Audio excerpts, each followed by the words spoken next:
सबको जय मसीह की प्रियो, प्रभु आपको बहुत सारी आशीष करे। प्रभु यीशु मसीह के जीवन के बारे में ऐसी बातों को मैं बताना चाहता हूँ कि यीशु मसीह के जन्म में ऐसा क्या विशेष है कि साधारण इंसान से यीशु मसीह डिफरेंट हो जाते हैं, अलग हो जाते हैं।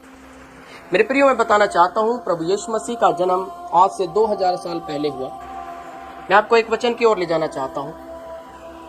मत्ती उसका 1 अध्याय 18 वचन में इस प्रकार से लिखा है, यीशु मसीह का जन्म इस प्रकार से हुआ कि जब उसकी माता मरियम की मंगनी यूसुफ के साथ हो गई तो उनके इकट्ठा होने से पहले ही वो पवित्र आत्मा की ओर से गर्भवती पाई जाती है। अब यहाँ पर इसलिए मैं आपको बताना चाहता हूँ मेरे प्रियो, वो किसी मनुष्य की संतान नहीं है, बल्कि वो पवित्र आत्मा के द्वारा उत्पन्न हुए। कोई भी एक धर्मी व्यक्ति नहीं चाहता है कि उसकी जो पत्नी है, जो मंगेतर है, वो पहले से गर्भवती हो। इसलिए यूसुफ माता मरियम को शादी से पहले ही छोड़ देना चाहते थे। स्वर्गदूत यूसुफ के सौपन में आकर उससे कहने लगा कि अपनी पत्नी को अपने पास ले आने से मत डर, क्योंकि जो उसके गर्भ में है वो किसी इंसान की ओर से नहीं बल्कि परमेश्वर की ओर से है। तब वो अपनी पत्नी मरियम को अपने पास ले जाता है और अपने साथ रखता है। यीशु मसीह के जीवन के बारे में 300 से ज्यादा भविष्यवाणियां हम लोग बाइबल में पढ़ते हैं। 2 भविष्यवाणियों को मैं आपको बताना चाहता हूँ, जिसमें इस प्रकार से लिखा है कि वो पुत्र जनेगी और तू उसका नाम यीशु रखना, क्योंकि वो अपने लोगों का उनके पापों से उद्धार करेगा।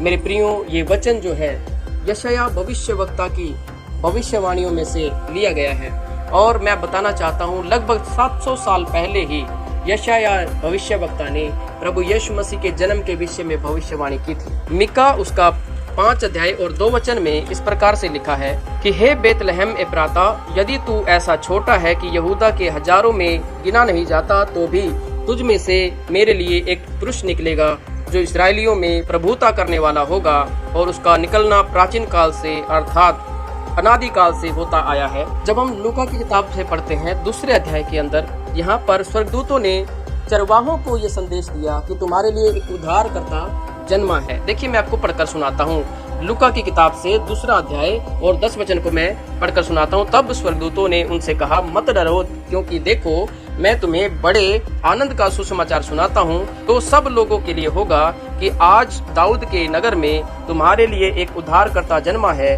और यही मसीह प्रभु है। जब लोग अपनी भेड़ों को चराकर वहाँ पर अपने भेड़ों की रखवाली कर रहे हैं रात के समय, उस समय पर स्वर्गदूत उनके बीच में आकर ये कहते हैं कि देखो तुम्हारे लिए उद्धारकर्ता जन्मा है, जाओ उसको दंडवत करो। ये सब बातें स्वर्गदूतों ने उन चरवाहों को बताई, और वहाँ पर एकाएक जो स्वर्गदूत हैं वो परमेश्वर की महिमा करते हुए हम देखते हैं। प्रभु यीशु मसीह के जन्म के समय एक ऐसा तारा था जो ज्योतिषियों को दिखाई दिया। आम व्यक्ति उसको नहीं जान पाता है, लेकिन उस तारे को देखकर ज्योतिषी लोगों ने ये देखा कि एक उद्धारकर्ता जन्मा है, एक राजा उत्पन्न हुआ है।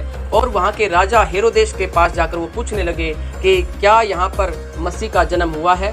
मेरे प्रियो, मैं बताना चाहता हूँ कि बहुत सारी घटनाएं वहाँ पर होती हैं, और बार बार पवित्र आत्मा स्वर्गदूत जो है प्रभु यीशु मसीह को मरने से जो है बचाते हैं। राजा हेरोदेस ने वहाँ के 2 साल के बच्चों को मरवा डाला था।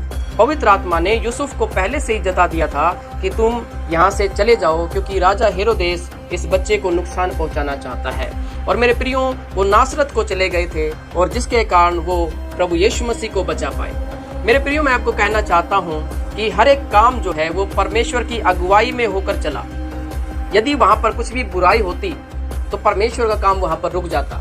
लेकिन मैं आपसे कहना चाहता हूँ कि यदि कोई परमेश्वर है तो वो पवित्र है, और पवित्रता यदि हमारे जीवन में है तो परमेश्वर हमारे जीवन में काम करता है। यदि हम पापों से भरे हुए हैं तो परमेश्वर का काम हमारे जीवन में नहीं होता है, वो शैतान के कार्य को पूरा करता है। लेकिन यहाँ पर यीशु मसीह के जीवन को जब हम देखते हैं तो वो पहले से पवित्र आत्मा की सामर्थ्य से भरकर दुनिया में आते हैं, और बड़े बड़े चमत्कार आप यीशु मसीह के द्वारा देखते हैं, जिसका जिक्र आप कुरान में भी आप पाते हैं। और इसके साथ में ये भी बताना चाहता हूँ मेरे प्रियो कि प्रभु यीशु मसीह दुनिया से अलग है। एक विशेष काम के लिए वो धरती पर आए थे, जिनको आप जब उनका नाम देखते हैं वहाँ पर लिखा हुआ है यीशु, मतलब है उद्धार करने वाला। मेरे प्रियो, उद्धार करता, पापों से मुक्ति देने के लिए प्रभु यीशु मसीह ने इस दुनिया में जन्म लिया। उन्होंने कोई भी अपने राज्य को स्थापित नहीं किया, जबकि उनका मुख्य जो प्रचार था वो ये है कि मन फिराओ, क्योंकि स्वर्ग का राज्य निकट आ गया है। पापों की क्षमा पाओ, क्योंकि परमेश्वर आपको पापों के साथ एक्सेप्ट नहीं कर सकता है। इसलिए हमें अपने जीवन को पवित्र करने की आवश्यकता है ताकि हम परमेश्वर के पास जा सकें, क्योंकि परमेश्वर हमारा पिता है और हम उसकी संतान हैं।